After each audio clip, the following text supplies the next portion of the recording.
Un estado de shock no es algo que se produce únicamente cuando nos pasa algo malo, sino también cuando perdemos nuestra narrativa o nuestra historia, cuando nos desorientamos.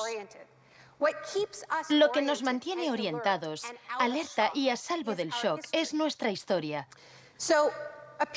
Una época de crisis como la que estamos viviendo es ideal para pensar en la historia, en la continuidad, en las raíces. Es un buen momento para situarnos en la historia de la lucha humana. La doctrina del shock.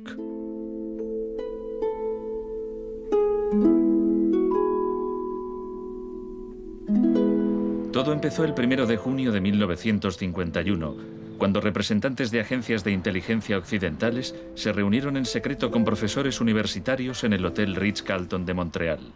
Como resultado de esta reunión, el ejército financió una investigación sobre el aislamiento sensorial en la Universidad de McGill. El aislamiento sensorial es una forma de producir una monotonía extrema. Provoca una reducción de la capacidad crítica, nubla la mente y el sujeto se queja de que ni siquiera puede fantasear. Y cuando un estudiante universitario no es capaz de fantasear, mal asunto. Mientras experimentábamos, empecé a creer que quizá algo que causara incomodidad o incluso dolor sería más tolerable que las condiciones de aislamiento que estudiábamos. Hebb decidió dejar de trabajar en la investigación.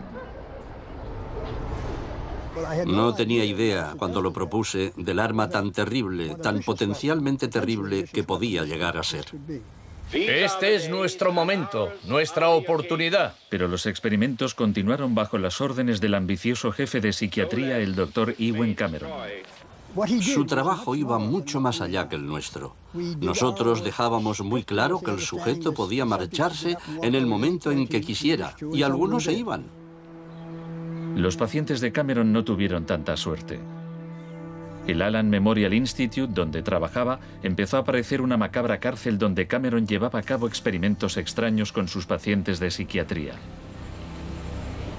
Quería borrarles la mente, dejársela en blanco para reprogramarlos desde cero.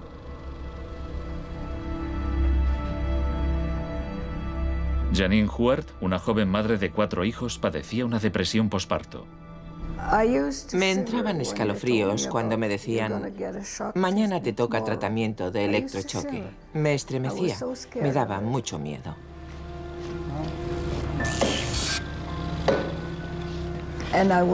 Despertaba en otra habitación, totalmente confundida y triste.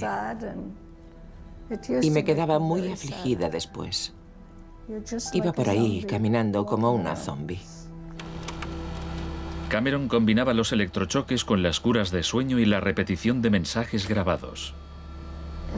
Decía, Janine, Janine, estás rehuyendo tus responsabilidades.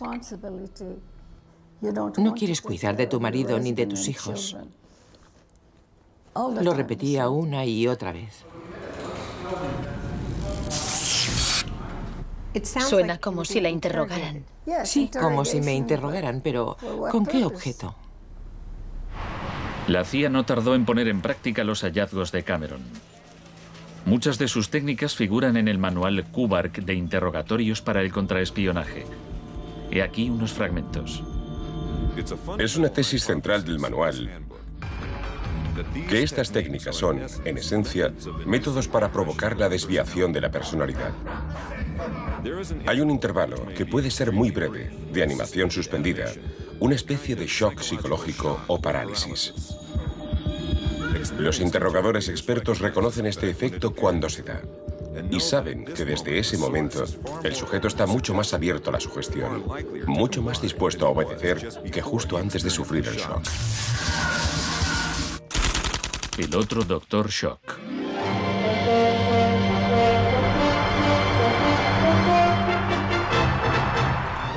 En la misma época en que Ewen Cameron realizaba sus experimentos en Montreal, un partidario de otro tipo de shock trabajaba no muy lejos de allí. Milton Friedman era profesor de economía en la Universidad de Chicago. Creía que la terapia de shock económico impulsaría a las sociedades a aceptar un capitalismo más puro y desregulado. En octubre de 2008, durante la mayor crisis financiera desde 1929, Naomi Klein acudió a la Universidad de Chicago para hablar de Milton Friedman. Cuando Milton Friedman cumplió 90 años, la Casa Blanca de Bush organizó una celebración en su honor y todos pronunciaron discursos, incluido George Bush, pero el mejor fue el de Donald Rumsfeld. Mi cita favorita de ese discurso de Rumsfeld dice así: Milton es la encarnación de una realidad, la de que las ideas tienen consecuencias.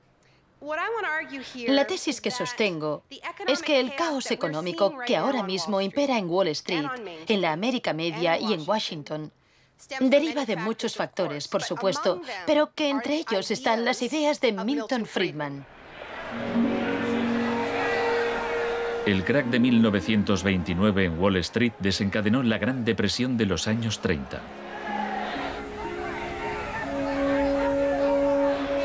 En la base de las tesis de Friedman estaba su oposición a la política del New Deal anunciada por el presidente Franklin Roosevelt en su discurso de investidura. Nuestra prioridad es conseguir que la gente tenga trabajo. No es un problema insoluble si lo abordamos de forma inteligente y con valentía. Quiero expresar mi firme creencia de que no debemos temer a nada, excepto al miedo en sí. Influido por el economista John Maynard Keynes, Roosevelt puso en marcha un programa de empleo público para que la gente volviera a trabajar. Hoy la depresión no es más que un vago recuerdo. Millones de hombres y mujeres han encontrado trabajo y por consiguiente seguridad y esperanza. No fue tan sencillo. La depresión duró hasta la Segunda Guerra Mundial, pero después el Plan Marshall generalizó el modelo regulador e intervencionista de Keynes en Europa.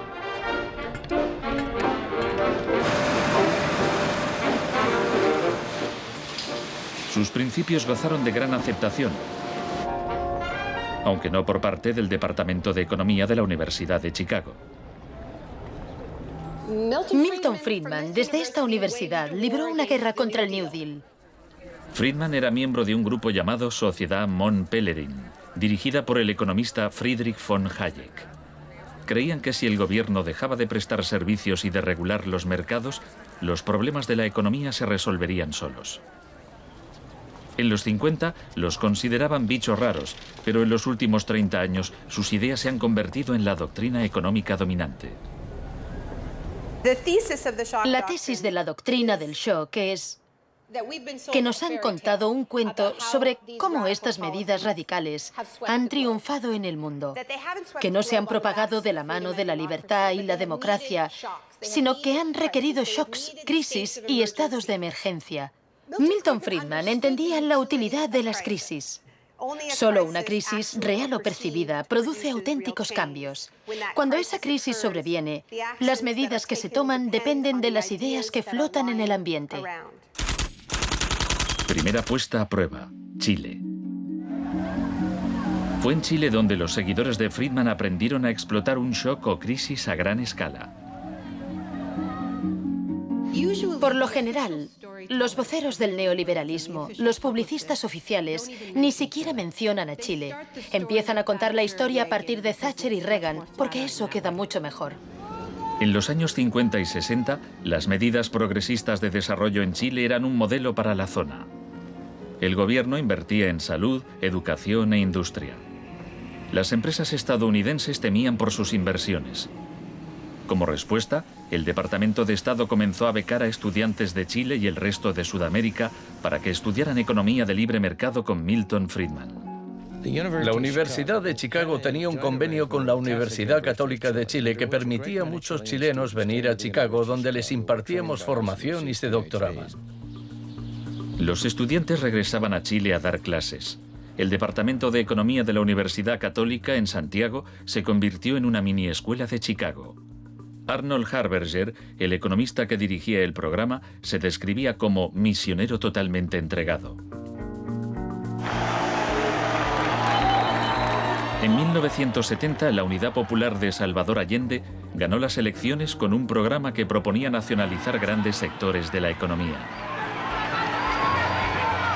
La compañía de teléfonos pertenecía en su mayor parte a la empresa estadounidense ITT, que encabezó los intentos de evitar que Allende fuera presidente. Contaba con el apoyo de Richard Nixon en la Casa Blanca. Yo no estuve allí, pero puedo decirle lo que sabemos con certeza en la actualidad. Él encargó a la CIA que impidiera que Allende asumiese la presidencia e intentaron convencerme de que instigara al ejército chileno cuando Allende resultó elegido. A pesar de las maniobras de la CIA, Allende juró el cargo de presidente.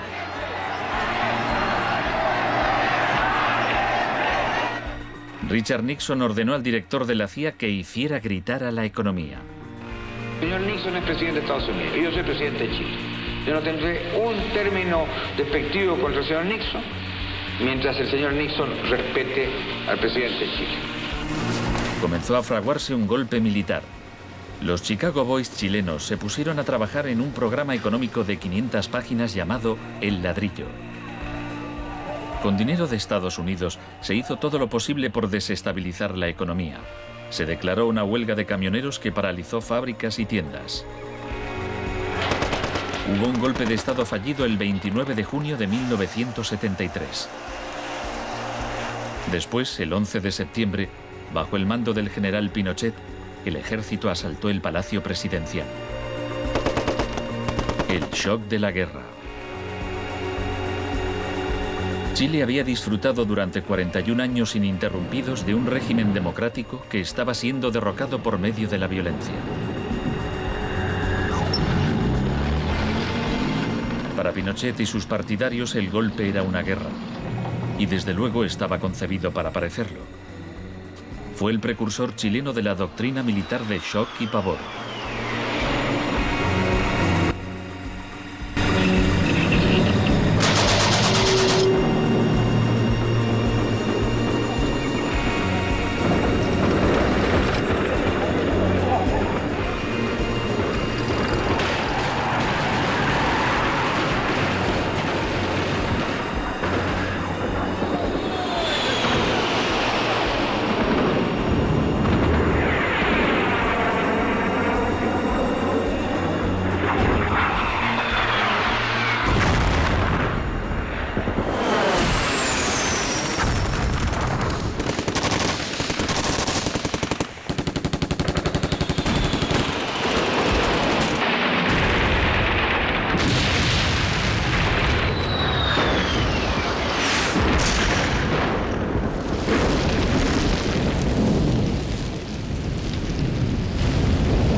Fuerzas Armadas y de Orden, solo bajo la inspiración patriótica de sacar al país del caos que en forma aguda lo estaba precipitando el gobierno marxista de Salvador Allende. Los Chicago Boys entregaron a Pinochet El Ladrillo, su plan económico.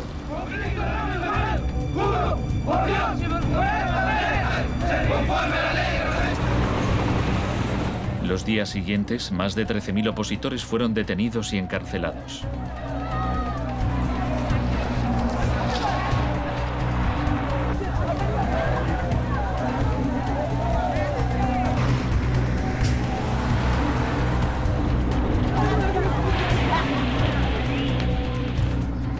Recluyeron a miles de presos en el Estadio Nacional y a muchos los torturaron. El mundo fijó su mirada en Chile. ¿Cuántas personas? Más de 5.000 personas, como 10.000 años.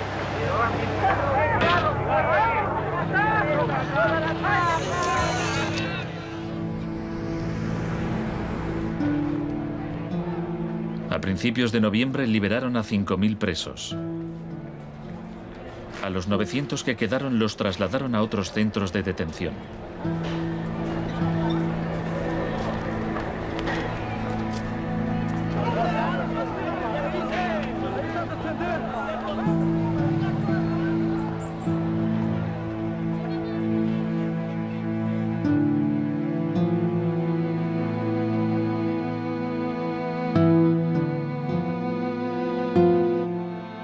Menos de un mes después, la FIFA dejó a Chile jugar una eliminatoria para el Mundial de Fútbol en ese mismo estadio.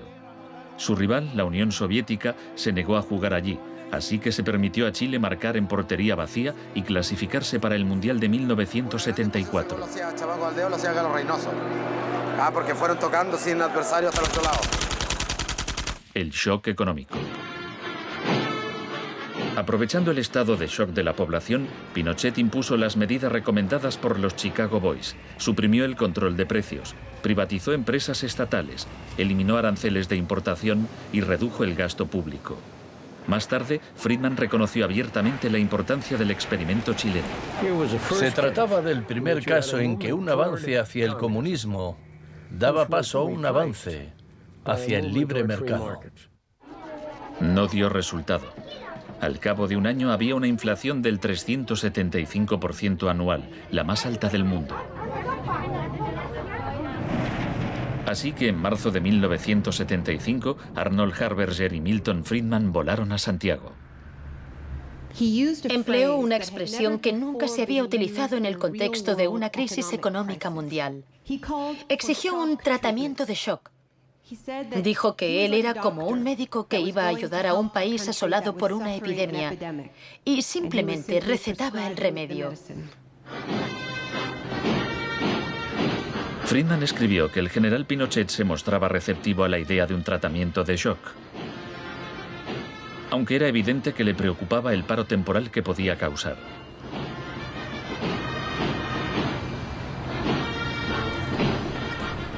Pronto quedó claro que la política económica de Friedman favorecería a los ricos a costa de los pobres. Se calculaba que una familia que intentara subsistir con el salario mínimo tendría que gastar el 74% de sus ingresos en pan. Viajar en autobús o beber leche se había convertido en un lujo. Pinochet acabó con la distribución gratuita de leche en las escuelas, disposición similar a la polémica medida que había tomado la joven ministra de Educación británica que más tarde sería su amiga.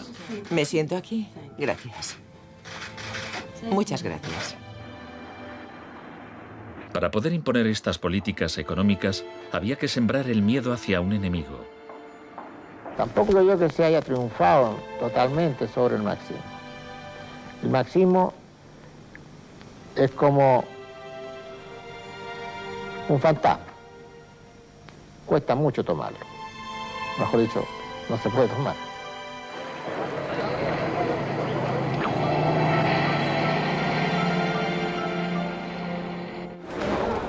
Según Friedman y Harberger, la economía de libre mercado era indisociable de la libertad y la democracia.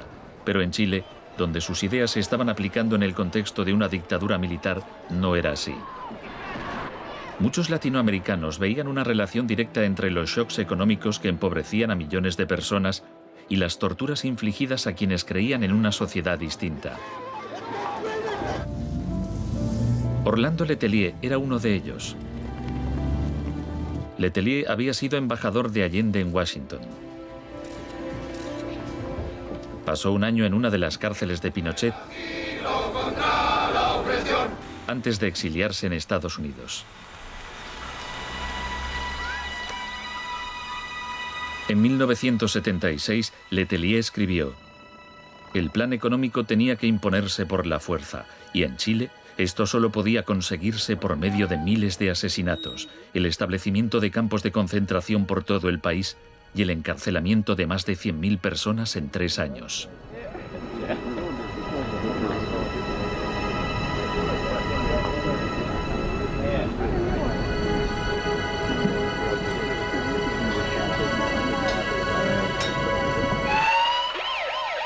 Antes de que pasara un mes, Letelier murió en un atentado con coche bomba. Buenas tardes. Una potente explosión ha destrozado un coche que circulaba por el normalmente tranquilo Embassy Road de Washington. El chileno era Orlando Letelier, ministro de Exteriores durante los últimos meses del régimen marxista del difunto Salvador Allende. Damos paso a Richard Roth. Michael Townley, miembro de la policía política secreta de Pinochet, estaba detrás del atentado. Había entrado en Estados Unidos con pasaporte falso y la CIA estaba al corriente de ello. Michael, buenas noches. Buenas noches, Pablo. La opinión del Poder Judicial chileno, ¿hay confianza en él? Mire, yo confío plenamente en la justicia chilena, como patriota y luchador antimarxista y juntista por sobre todas las cosas. Pese a su confianza, Townley fue extraditado a Estados Unidos y condenado por el asesinato de Letelier. Pinochet gobernó Chile como dictador durante 17 años, pero en una entrevista en que se sinceraba, Harberger seguía negándolo. Un gobierno represivo no puede durar mucho tiempo en el marco de un sistema de auténtica libertad económica. El año del asesinato de Orlando Letelier se le concedió a Friedman el Premio Nobel de Economía. Saben, tienen una idea totalmente deformada de lo que pasó. Les explicaré un par de cosas. En primer lugar, universidades chilenas me ofrecieron 2 títulos honoríficos antes de que yo viajara allí. Rehusé aceptarlos porque dichas universidades se financiaban en parte con fondos públicos y yo no quería dar en ningún caso la impresión de que apoyaba el régimen político de Chile. No soy representante de Chile, no soy asesor de Chile, ni tengo responsabilidades para con el gobierno de Chile.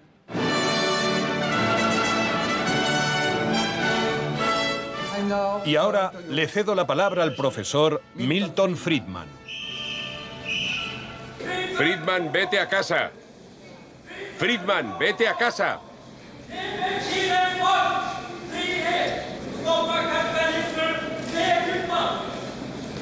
Lamento este incidente.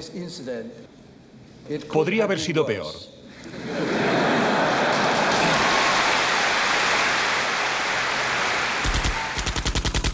La revolución se propaga. El propósito de la doctrina del shock es contar una historia alternativa de cómo esa oleada salvaje de capitalismo puro e incontrolado que estamos viviendo llegó a dominar el mundo. Chile no fue el único país de Sudamérica que adoptó las políticas de la Escuela de Chicago. Los seguidores de Friedman ocupaban cargos clave en Brasil y asesoraban el gobierno de Uruguay. Entonces, el 24 de marzo de 1976, un golpe militar derrocó al gobierno de Isabel Perón en Argentina. Una junta de 3 generales tomó el poder bajo el mando del general Videla. Los Chicago Boys accedieron a puestos económicos relevantes en el gobierno militar. Aprovecharon la oportunidad para introducir importantes reformas económicas y sociales. Un año después del golpe, los sueldos habían perdido el 40% de su valor, se cerraban fábricas y la pobreza se disparó. Como en Chile, hubo que aterrorizar al pueblo para que aceptara estas medidas económicas. Videla aprendió de la experiencia de Pinochet. Adoptó la táctica de hacer desaparecer personas. Para equilibrar el terror público y privado, llevaban a cabo los secuestros en plena luz del día y después siempre podían negarlos.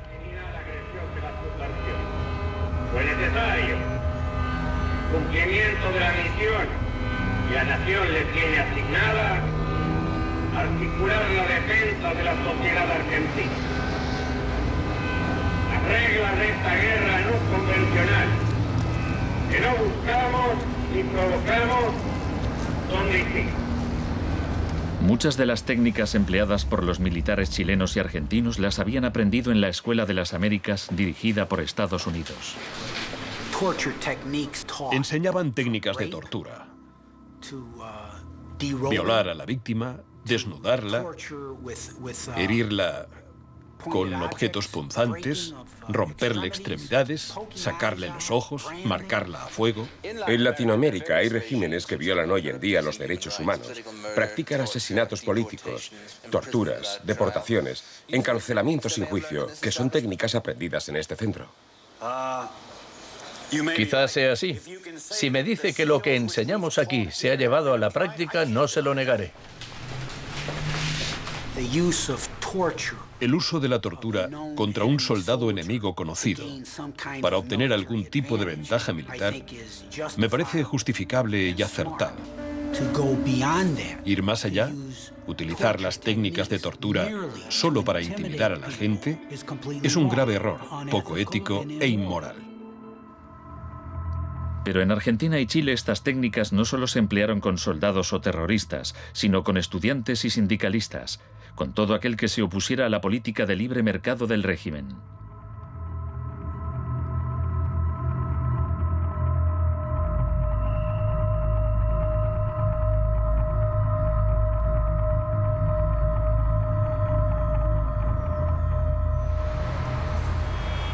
En 1978, la Junta de Argentina fue anfitriona del Mundial de Fútbol. La final se jugó en un estadio que estaba aproximadamente a 1 kilómetro del mayor centro de detención del país, donde había miles de presos en cámaras de tortura. Decir que con los goles, con el grito de gol, se tapaba la voz de los secuestrados, los gritos de los secuestrados, era una realidad. Organización extraordinaria, miles y miles de banderas, miles y miles de gargantas enronquecidas, 25 millones de argentinos que tienen un solo color, el celeste y blanco. El fútbol ha hecho el milagro del país, de este maíz maravilloso que nos siguen atacando a aquellos que... Argentina llevó su régimen de terror un paso más lejos que Chile. Entre los desaparecidos había cientos de mujeres embarazadas a quienes les permitieron dar a luz antes de asesinarlas. De todas aquellas mujeres que estaban embarazadas, les permitieron tener a sus hijos para una vez que nacieran, sacárselos. Y eso sucedió con 500. Yo soy uno de esos 500. Esos niños, muchos de los cuales fueron criados por familias afines al ejército, eran un escalofriante recordatorio del proyecto de la Junta de rehacer toda la sociedad.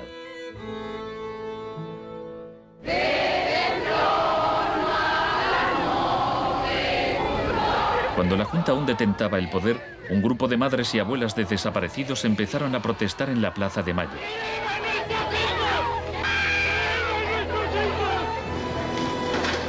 Como detectives buscaron a los niños perdidos. Tras la caída de la Junta, localizaron a algunos y los reunieron con sus familias. De vez en cuando encontraban restos. Por lo general, no encontraban nada. El general Videla fue declarado culpable de asesinato, secuestro y tortura. Señores jueces, nunca más. Se le condenó a cadena perpetua.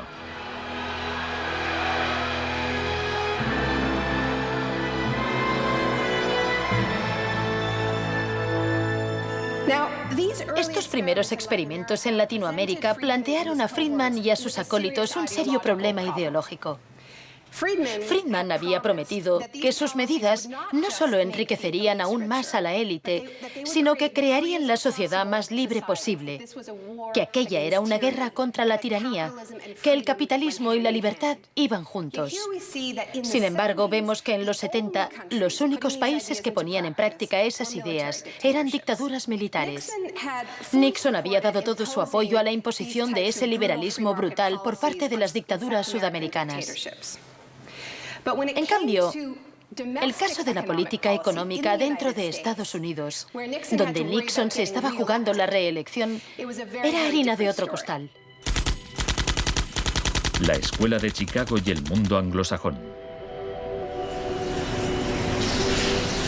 Friedman mantenía una relación cordial con Nixon. Varios de sus colegas y discípulos de la Escuela de Chicago obtuvieron cargos en el gobierno.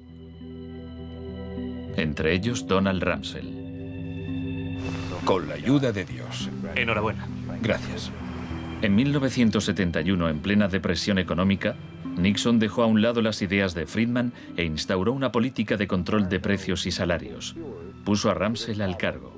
Es en esencia una cuestión de oferta y demanda. Hace tiempo que me opongo al control de salarios y precios. Creo que implica la injerencia del gobierno en la libertad individual y me parece intolerable. La política keynesiana tuvo éxito y Nixon salió reelegido con una victoria aplastante. Fue un duro golpe para Friedman. Más tarde, en 1979, Margaret Thatcher fue elegida primera ministra en Gran Bretaña. Su gurú intelectual era el viejo mentor de Milton Friedman, Friedrich von Hayek.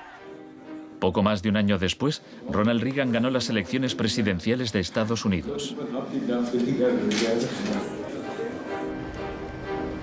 Ahora, tanto Gran Bretaña como Estados Unidos estaban en manos de friedmanitas declarados. El programa con que Margaret Thatcher llegó al poder se basaba en 4 puntos: recortar el gasto público, bajar los impuestos, reducir el número de empresas estatales o paraestatales, desregular la industria e introducir una política monetaria moderada y estable para combatir la inflación. Durante sus primeros 3 años en el poder, el paro se duplicó en ciertos sectores, lo que provocó oleadas de huelgas.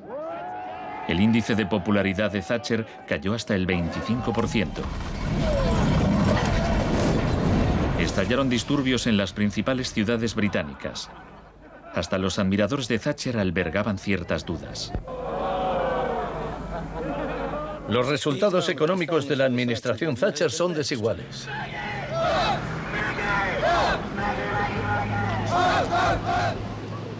A quienes esperan ansiosos a que yo haga caso del eslogan favorito de los medios, dar vuelta atrás, solo puedo decirles una cosa: dad vuelta atrás vosotros si queréis. La dama no es partidaria de ello. Friedrich von Hayek instó a Thatcher a adoptar las políticas de shock económico de Pinochet. Ella replicó: en Gran Bretaña, con sus instituciones democráticas y su necesidad de un alto grado de consenso interno, algunas medidas tomadas en Chile son del todo inaceptables.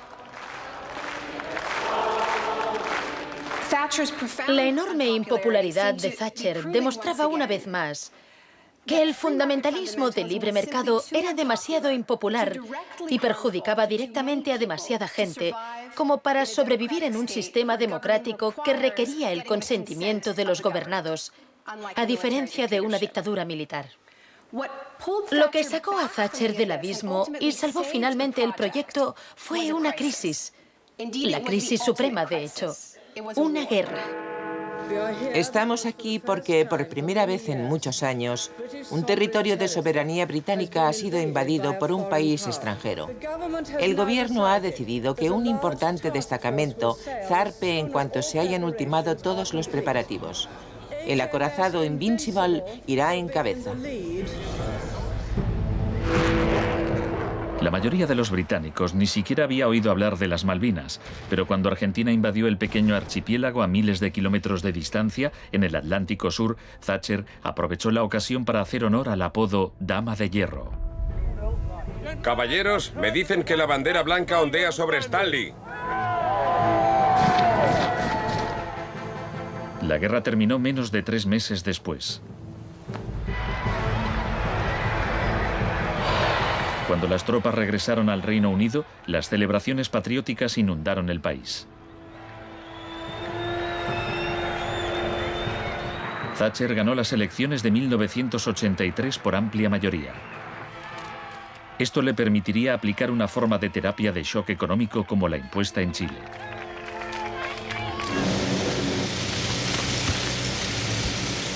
La organización de trabajadores más poderosa del país era el Sindicato Nacional de Mineros. Cuando la Junta Nacional del Carbón anunció el cierre de minas, los mineros declararon la huelga.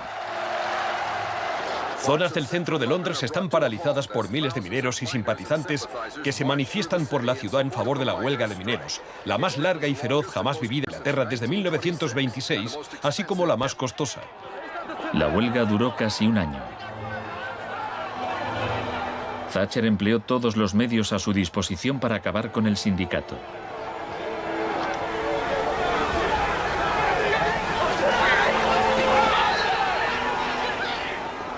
Al final, los mineros fueron derrotados. Thatcher aprovechó esta victoria para implantar la revolución de la Escuela de Chicago en su país. Una serie de anuncios vistosos promocionaba un programa de privatizaciones masivas. Thatcher vendió la industria del acero, el agua, la electricidad, el gas, el teléfono, aerolíneas, el petróleo. Privatizó las viviendas públicas. Salieron a concurso los servicios municipales. En 1986 se desregularon los servicios financieros y la banca. Se le llamó el Big Bang. No hace falta que le recuerde a ninguno de los presentes que el Big Bang es solo el principio. En el Reino Unido, antes de Thatcher, un gerente general ganaba 10 veces más que el empleado medio. En 2007 ganaba más de 100 veces más.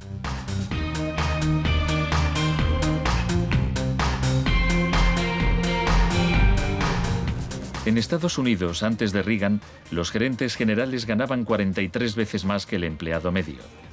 En 2005 ganaban más de 400 veces más. Friedman reconocía abiertamente que Thatcher y Reagan estaban haciendo mucho por difundir la doctrina de la Escuela de Chicago en el mundo. Por aquí, señor Reagan. He pensado que debía colocarse aquí.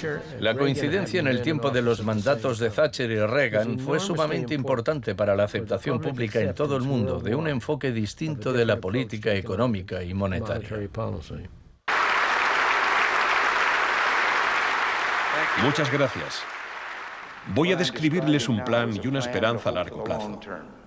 Que el avance de la libertad y la democracia relegue al marxismo-leninismo al basurero de la historia, tal como ha hecho con otras tiranías que coartan la libertad e impiden que la gente se exprese. Más allá del telón de acero. Todos conocemos el cuento de hadas sobre la caída del comunismo. Occidente, con Reagan y Thatcher al mando, parecía tan próspero a los ojos de la gente del bloque comunista que ésta a su vez empezó a exigir medidas radicales de libre mercado. En realidad no sucedió así. Es cierto que quienes vivían oprimidos por el autoritarismo comunista querían la democracia de verdad y que querían poder ir a comprar tejanos y a comer Big Macs.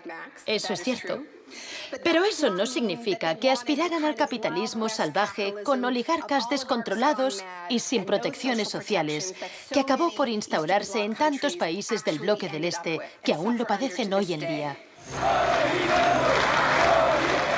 Thatcher había hecho lo posible por socavar el poder de los sindicatos en el Reino Unido, pero en 1988 viajó a Polonia para ofrecerle su apoyo al sindicato Solidaridad. Se trata del proceso para pasar de donde están ahora a donde quieren estar. Como consecuencia de las huelgas en Polonia, se permitió a Solidaridad participar en las elecciones de junio de 1989, lo que a su vez desencadenó oleadas de manifestaciones en toda Europa del Este.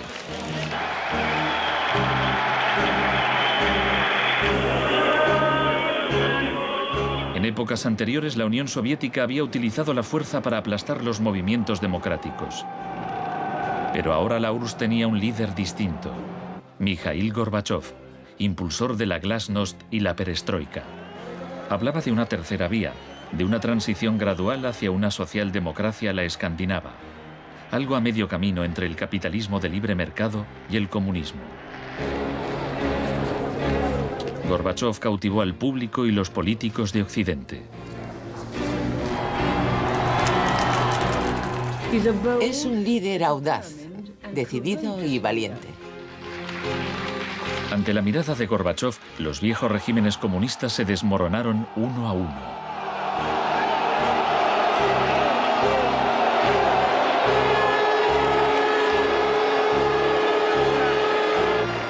A finales de año, el símbolo más famoso de la división de Europa fue derribado.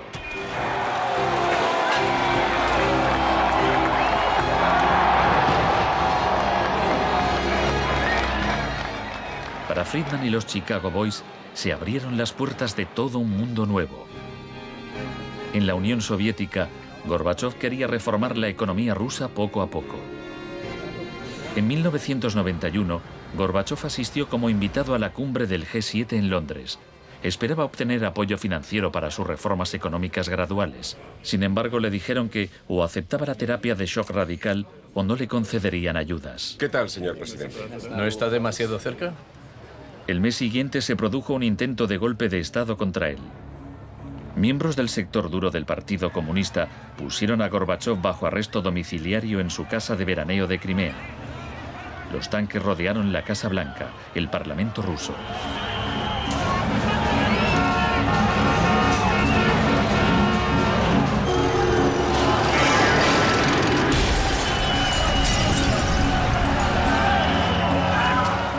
En el caos de los enfrentamientos callejeros, era evidente que, para reforzar su posición, el sector duro debía recurrir a la violencia. Estos choques entre el pueblo y las fuerzas del orden son algo nunca visto desde los tiempos lejanos de la Revolución Rusa. Hoy, cuando amanecía sobre un mar de escombros, empezaba a quedar claro que el golpe se estaba desmoronando. El edificio del Parlamento ruso estaba a salvo.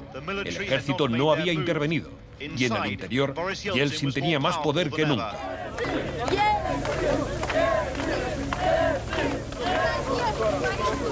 Fue un momento estelar para Yeltsin.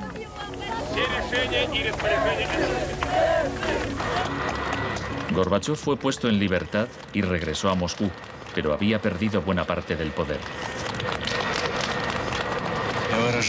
Aplaudo los elevados principios del pueblo ruso y también los del presidente Boris Yeltsin. En diciembre de 1991 se disolvió la Unión Soviética, un shock profundo para el pueblo ruso. Yeltsin se hizo cargo entonces de la política económica de la Federación Rusa. El libre mercado llegó a Rusia y con él el caos. La adopción de las doctrinas de la Escuela de Chicago por parte de Rusia marcó el principio de un nuevo capítulo en la cruzada por el libre mercado. Fue shock en estado puro, sin nada de terapia. Pese a los intentos oficiales por promover el capitalismo popular, lo cierto es que un puñado de empresarios amasó grandes fortunas. Se vendieron empresas estatales a precio de saldo. La prensa rusa apodó a los asesores de Yeltsin los Chicago Boys.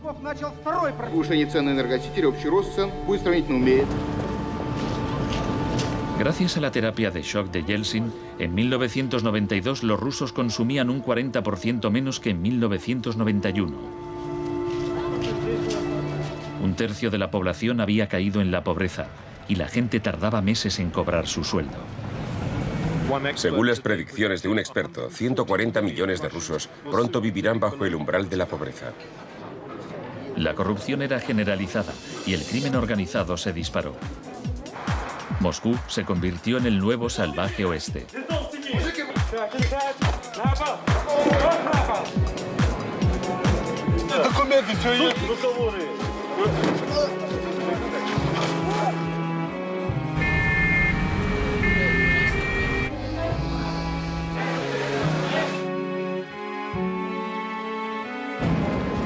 La mayoría de los rusos se oponía a que el radicalismo de los Chicago Boys se implantase en su país. En marzo de 1993, el Parlamento tomó una decisión crucial. Votó a favor de retirarle a Yeltsin los poderes especiales que le había otorgado. Yeltsin instauró un régimen especial. El Tribunal Constitucional lo declaró ilegal.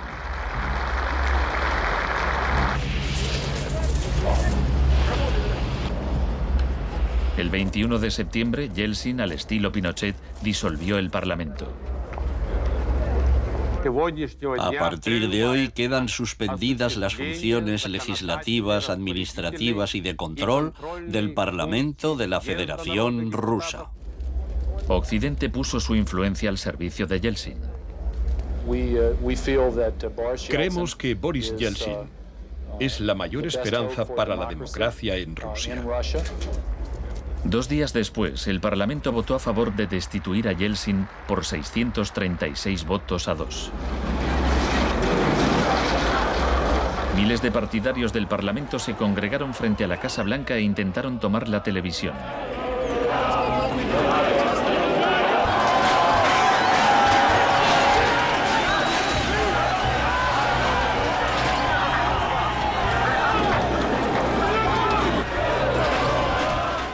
Parecía que los defensores del Parlamento iban ganando. Yeltsin voló de regreso a Moscú de su casa vacacional. Esa noche, 100 manifestantes murieron en los enfrentamientos con las fuerzas de Yeltsin.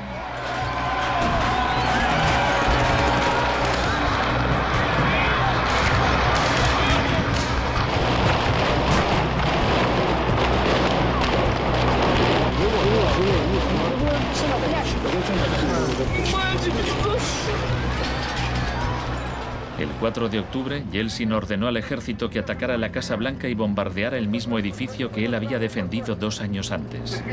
¿No lo entendéis? ¡Son asesinos!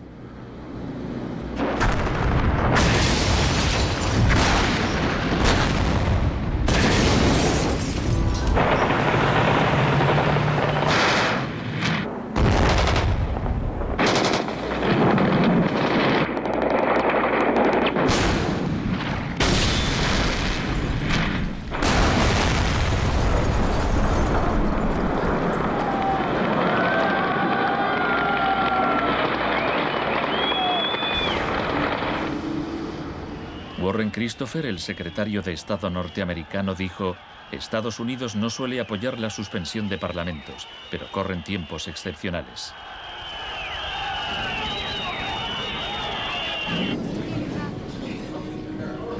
Yeltsin había conseguido el poder absoluto. Asesorado por sus Chicago Boys, practicó un capitalismo de amigotes.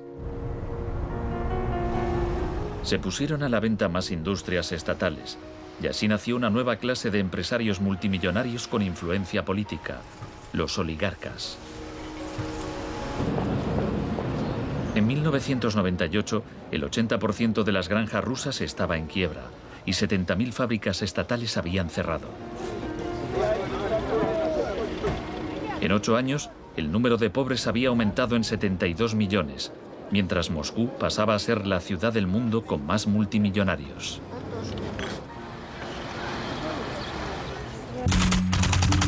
Un nuevo enemigo.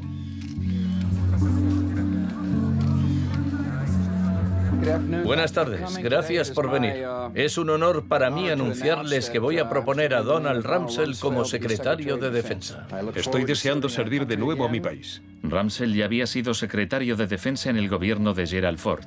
En ese entonces, el enemigo a temer era la Unión Soviética. No afirmo que nos estén invadiendo los rusos, sino sus tendencias. No digo que midan 3 metros, sino que medían 1,60 m, ahora 1,80 m y siguen creciendo. Ahora había un nuevo enemigo más cerca de casa.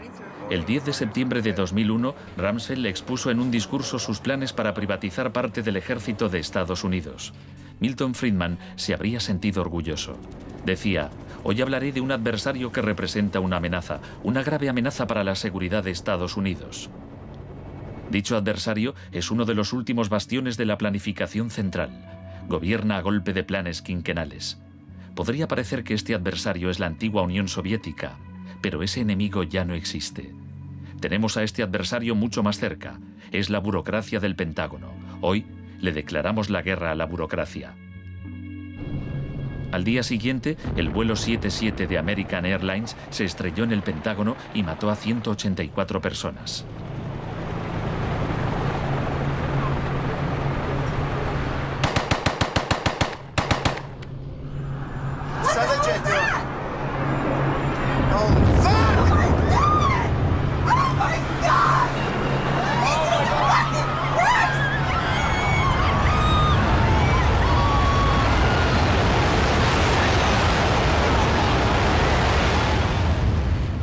Piensen en la sensación de la gente tras los atentados. ¿Quién es esa gente? ¿De dónde son? ¿Por qué nos odian? Se produjo una rotura de esquemas colectiva. No vivíamos en el mundo en que creíamos vivir. Y nuestros líderes no dejaban de repetir que todo aquello que creíamos entender antes del atentado ya no era vigente. Se acuñó una nueva frase, mentalidad pre-11S. Lo que ocurrió en ese momento fue que surgieron teorías nuevas por arte de magia sobre un choque de civilizaciones. De pronto, ese era el mundo en que vivíamos. Resultó que había un eje del mal y que estábamos librando una guerra contra el terrorismo. Esta guerra abstracta e imposible de ganar ha tenido enormes consecuencias económicas. Antes de 2001, la seguridad nacional apenas podía considerarse una industria. Hoy en día es más importante que las industrias del cine y la música juntas. Entre el 11 de septiembre de 2001 y el año 2006, el Departamento de Seguridad Nacional pagó $130.000 millones a contratistas privados. Este es el complejo del capitalismo del desastre, una nueva economía basada en el miedo. Será una batalla monumental entre el bien y el mal. La guerra contra el terrorismo, primera parte. La mejor defensa contra el terror es una ofensiva global contra él, allí donde esté. La primera fase de esta guerra fue el bombardeo de Afganistán.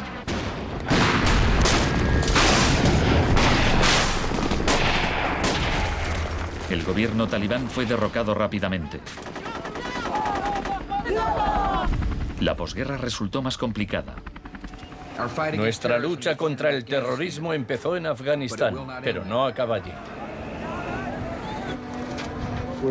Buscamos sobre todo detenidos que nos sirvan para extraerles información.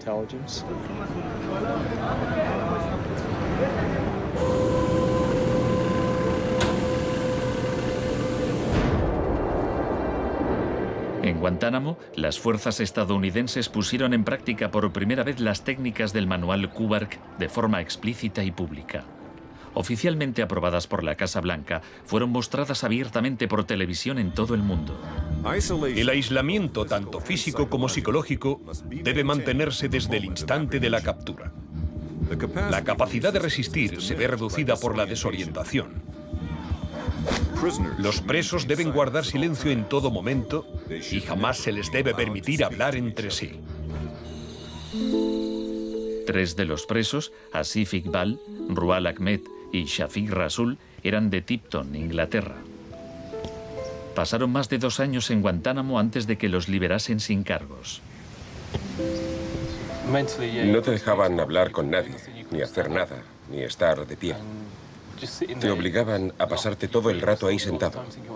Yo pensaba, ¿qué demonios está pasando? ¿Dónde estoy? ¿Pasaremos aquí el resto de nuestra vida? ¿Podremos regresar a casa, volver a ver a nuestra familia? De los 779 presos retenidos en la bahía de Guantánamo, solo 3 han sido condenados por algún delito.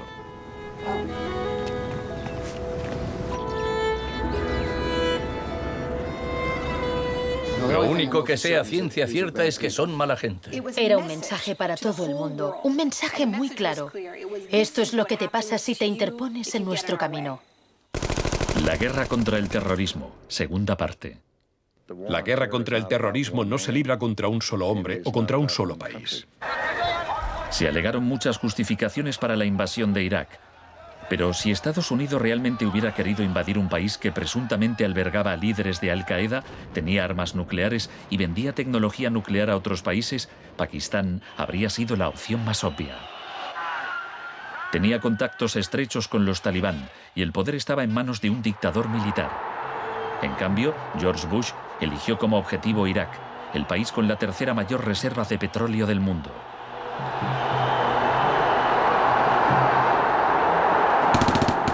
La guerra como tortura de masas.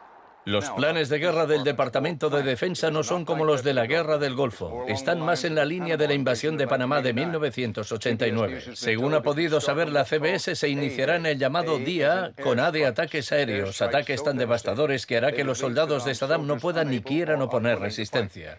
La idea es que el bombardeo sea tan intenso que produzca, en palabras textuales, shock y pavor. Si el Pentágono se ciña a su plan de guerra actual, en un día de marzo, la aviación y la armada lanzarán entre 300 y 400 misiles de crucero contra objetivos en Irak, más que en los 40 días que duró la primera guerra del Golfo. Será un ataque de una magnitud nunca antes vista, nunca antes prevista. Harlan Ullman es uno de los artífices del concepto shock y pavor, que consiste en lanzar un gran número de bombas guiadas de precisión. Esto produce un efecto inmediato, como el de las bombas nucleares de Hiroshima. No es cuestión de días o de semanas, sino de minutos.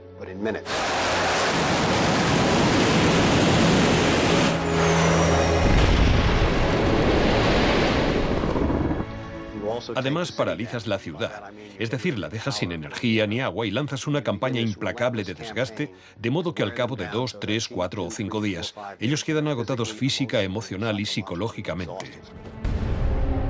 Anoche una zona de 1 milla cuadrada del centro de Bagdad parecía el infierno en la tierra.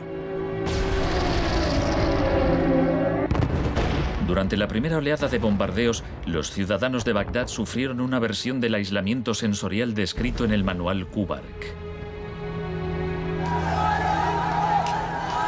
En el caos que siguió a la caída de Saddam Hussein, Estados Unidos hizo poco por impedir los saqueos. Algunos cargos del gobierno incluso los consideraban un punto de partida para desmantelar el Estado iraquí. John Agresto, encargado de reorganizar la educación superior, veía el saqueo de escuelas como una oportunidad para empezar de cero. De hecho, antes de las sanciones, Irak tenía el mejor sistema educativo de la región y una tasa de alfabetización del 89%. En cambio, en Nuevo México, estado natal de Agresto, el 46% de los ciudadanos eran analfabetos funcionales. En Irak se aplicaron 3 formas de shock distintas que actuaban a la vez y se complementaban entre sí. Estaba el shock de la guerra, seguido de inmediato por la terapia de shock económico impuesta por Paul Bremer. Y como la resistencia a esa transformación económica, a ese shock económico rápido iba en aumento, se aplicó el shock de la represión y la tortura. 3 clases de shock distintas. El shock económico.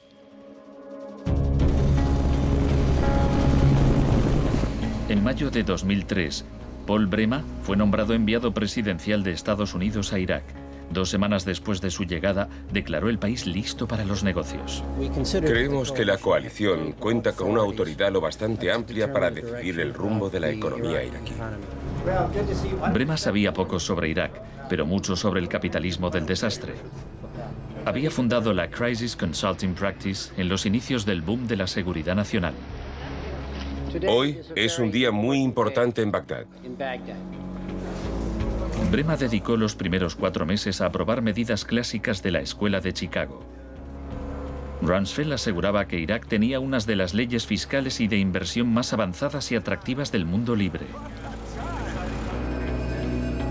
Una de las primeras disposiciones de Bremer fue despedir a 500.000 empleados públicos. Se trataba en parte de un acto de desbaazificación, pero reducir el gobierno era también algo muy friedmanita. Se prometieron fondos para la reconstrucción. Nuestra inversión en el futuro de Afganistán e Irak es el mayor compromiso de estas características desde el Plan Marshall. En realidad, era justo lo contrario.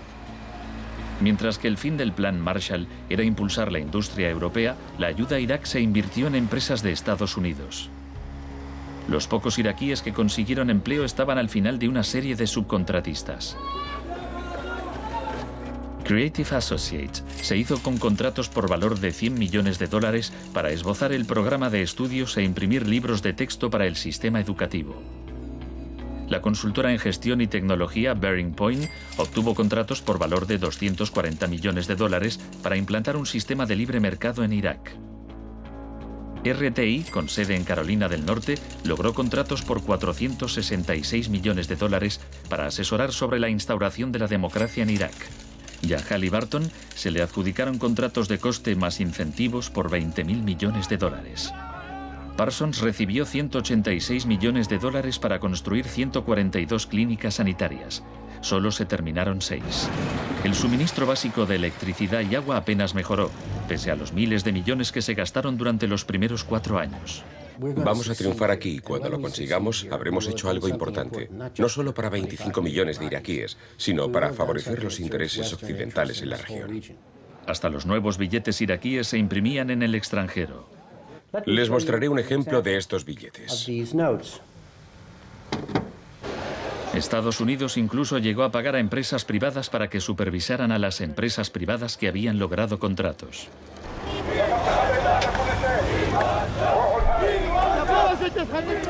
Estuve en Bagdad en 2004, cuando empezaban a cometerse atentados con frecuencia. De hecho, la noche en que llegué, una bomba estalló muy cerca del hotel. Pero lo que más me impactó entonces fue que, a pesar de la violencia y del caos, los iraquíes salieron a la calle a protestar al día siguiente. 19 muertos y 100 heridos en Nayaf. Lo que pedían en esa época era elecciones, tener voz y voto en el desarrollo de la era post-Saddam. En los primeros días de la ocupación, las protestas eran pacíficas, pero a medida que pasaba el tiempo, como las protestas no daban resultado, cada vez más iraquíes se unían a la resistencia armada.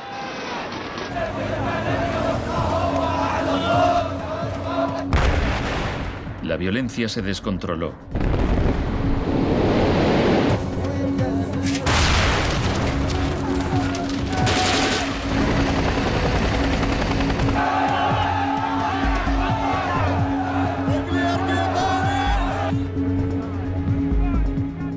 Como había ocurrido en Sudamérica 3 décadas antes, se dejaban cuerpos en la cuneta a modo de advertencia.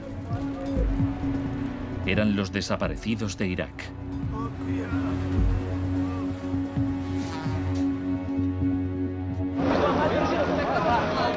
Se tomaron medidas extremadamente agresivas para aplastar a la oposición.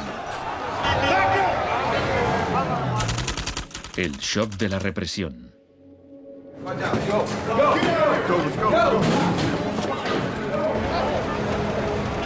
Durante los primeros 3 años y medio de la ocupación, se capturó a 61.500 iraquíes. En la primavera de 2007, 19.000 seguían detenidos.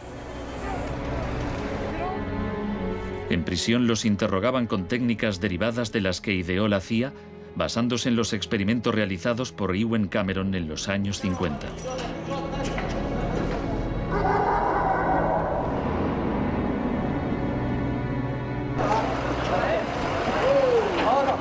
Según la Cruz Roja, altos cargos del ejército estadounidense admitieron que entre el 70 y el 90% de las detenciones en Irak fueron errores.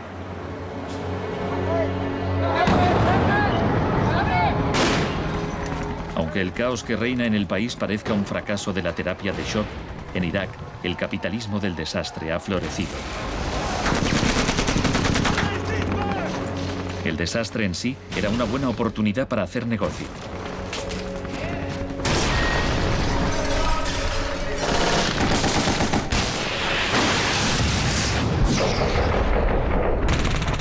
El negocio de la guerra. El gasto militar de Estados Unidos prácticamente se ha duplicado desde 2001.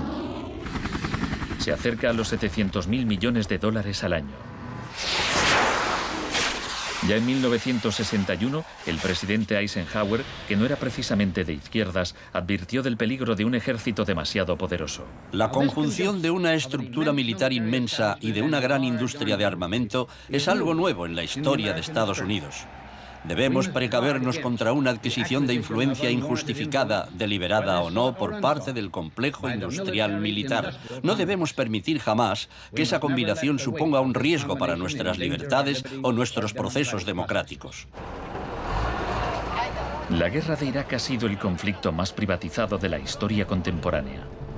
La zona verde de Bagdad es una versión extrema de lo que está pasando en todo el mundo. Se trata de una zona privada y segura, protegida del caos exterior.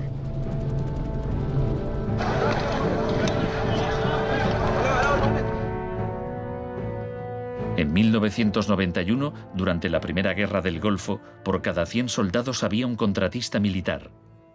En 2003, cuando empezó la guerra de Irak, por cada 100 soldados había 10 contratistas. En 2006, por cada 100 soldados había 33 contratistas.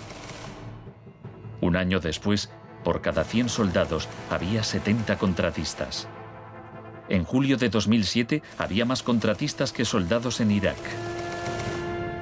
Esto iba incluso más lejos de lo que Milton Friedman se había atrevido a soñar. Lo único que no privatizaría son las Fuerzas Armadas, los tribunales y algunas carreteras y autopistas. Una de las empresas contratadas más relevantes era Blackwater USA. Durante la batalla de abril de 2004 en Nayaf, Blackwater asumió el mando de los marines estadounidenses. Docenas de iraquíes murieron durante la operación. Estados Unidos había blindado las empresas privadas contra las leyes iraquíes, por lo que éstas funcionaban en un vacío legal, un poco como Guantánamo. Le pregunté al secretario de Defensa hace un par de meses bajo qué se rige. El señor Rumsfeld... Iba a preguntárselo yo. Siga.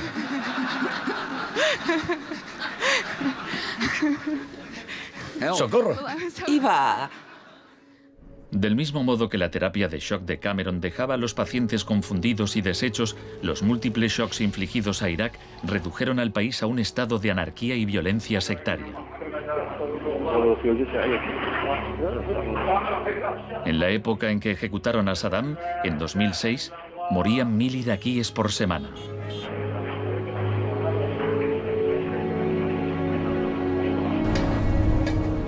En abril de 2007, la Agencia de la ONU para los Refugiados calculaba que 4 millones de personas habían tenido que abandonar su hogar.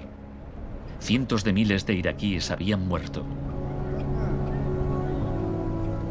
Creo que los historiadores escribirán con toda claridad que hicimos algo extraordinario y noble aquí.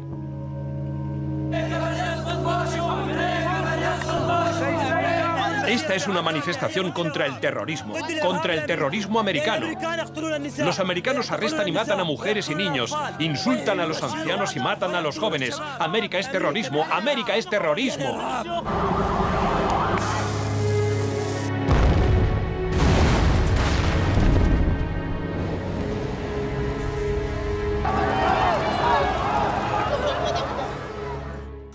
Un mundo de zonas verdes y rojas. Cuando el huracán Katrina llegó a Nueva Orleans en agosto de 2005, el mundo presenció horrorizado una especie de apartheid del desastre. Quienes tenían recursos se marcharon de la ciudad, mientras decenas de miles de desfavorecidos tuvieron que quedarse prácticamente sin ayuda del Estado. Fui a Nueva Orleans cuando la ciudad todavía estaba inundada y descubrí que lo que había visto en Irak se repetía, no en un periodo de posguerra, sino después de un terrible desastre natural. Milton Friedman murió en 2006. La última recomendación que hizo sobre política oficial aparece en un artículo que publicó en el Wall Street Journal 3 meses después del Katrina. Dice, la mayor parte de las escuelas de Nueva Orleans están en ruinas y también las casas de los alumnos. Los niños se han dispersado por todo el país. Es una tragedia y también una oportunidad para introducir reformas radicales en el sistema educativo. Proponía privatizar completamente los colegios de la ciudad. Era su canto del cisne.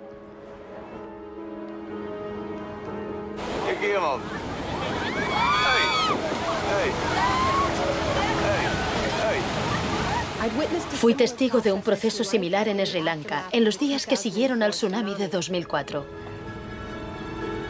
A gente que había vivido en la costa desde hacía generaciones se le impidió volver a fin de poder privatizar los terrenos y venderlos a hoteles de lujo.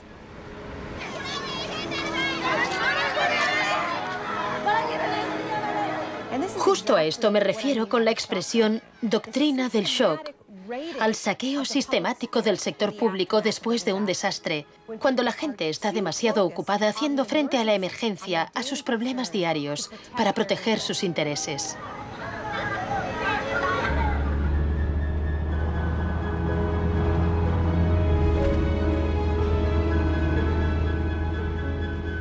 Tal vez el primer acto de resistencia sea negarnos a impedir que borren la memoria colectiva. En 2008, Naomi Klein visitó Villa Grimaldi con Isabel Morel, viuda de Orlando Letelier. Villa Grimaldi es un monumento a la crueldad del régimen de Pinochet y a su posterior derrota. Villa Grimaldi fue el principal centro de tortura mientras se buscaba implementar la política de shock económico. Esta es la que tú señalas en el libro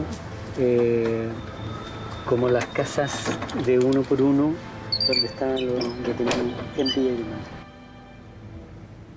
Grimaldi. No le tenía ningún cariño a Pinochet, pero considero que fue nuestro maestro en muchos sentidos.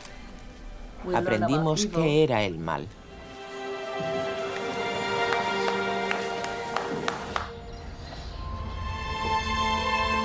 En 1988, Pinochet fue detenido cuando se encontraba en Londres. su vieja aliada, Margaret Thatcher, permaneció a su lado.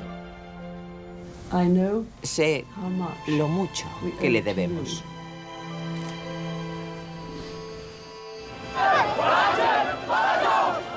Hicieron falta 30 años para que el experimento económico que Pinochet fue el primero en probar diera la vuelta al mundo hasta Irak.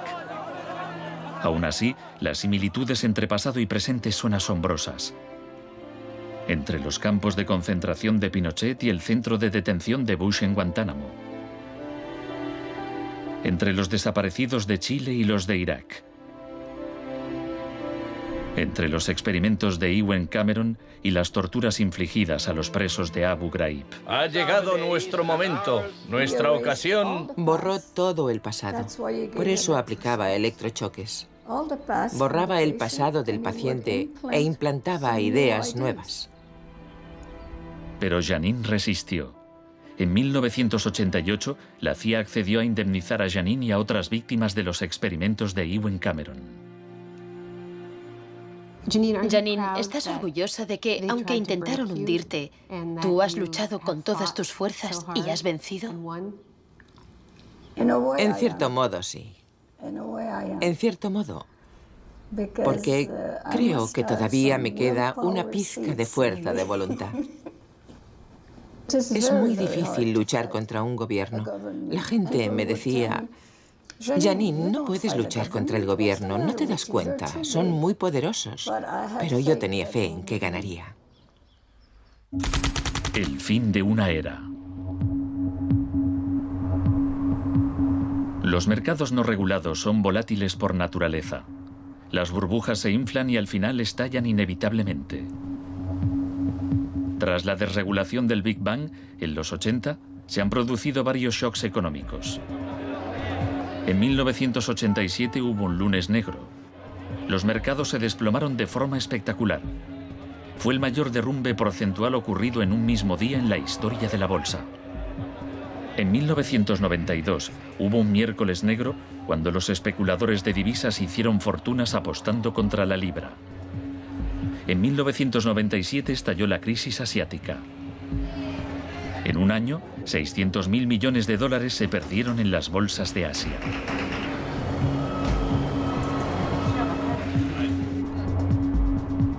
Y finalmente, en septiembre de 2008, los mercados financieros implosionaron.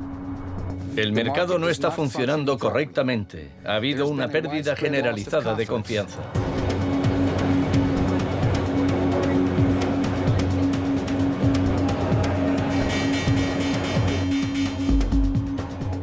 El 15 de septiembre, Lehman Brothers se acogió al capítulo 11 de la ley de quiebras. Solo una semana después, se anunció que los empleados de sus oficinas en Nueva York cobrarían 2.500 millones de dólares en primas. Se calcula que empresas de Wall Street pagaron 18.400 millones en primas el año del crack. Pese al torrente de retórica populista de quienes dicen plantar cara a los peces gordos y defender a los ciudadanos sencillos y no a Wall Street, nos encontramos ante una transferencia de riqueza de proporciones incalculables. Se está transfiriendo riqueza del sector público, de las manos del gobierno, que la ha recaudado de la gente de a pie en forma de impuestos, a manos de las empresas y los individuos más ricos del mundo. Huelga decir que son los mismos individuos y empresas responsables de la crisis. Nos encontramos en medio de un tsunami crediticio imprevisible. He encontrado un fallo cuyo alcance y duración ignoro, pero es algo que me tiene muy inquieto. En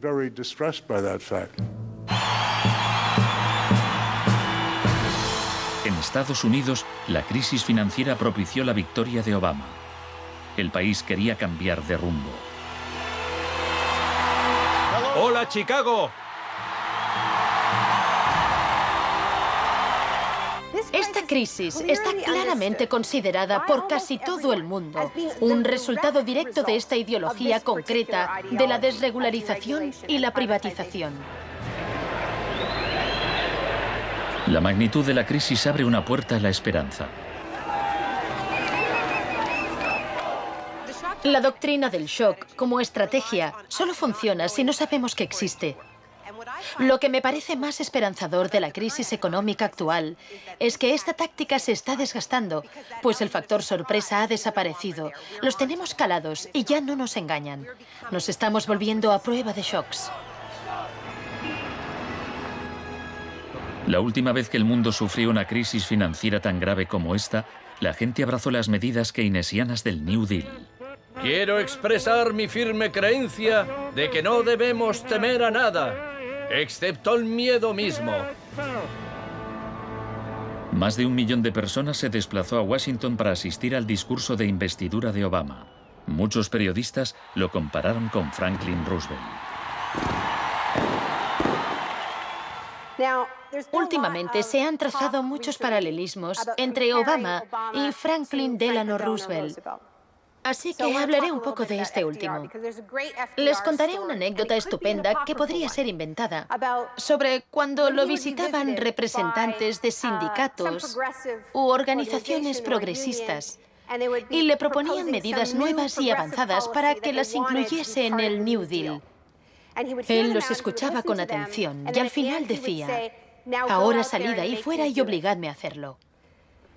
Y ellos así lo hacían. En 1937, año clave para el New Deal, ¿saben cuántas huelgas se declararon en Estados Unidos? 4.740 huelgas que duraban un promedio de 20 días. ¿Saben cuántas huelgas hubo en 2007? 2. 21. En fin, la otra razón para recordar esta historia de la lucha social es que nos dice algo muy importante, algo que debemos recordar en estos momentos en que nos jugamos tanto. Nos enseña que si queremos políticas contra la crisis que hagan de este mundo un sitio más sano, justo y pacífico, tendremos que salir ahí fuera y obligarlos. Gracias.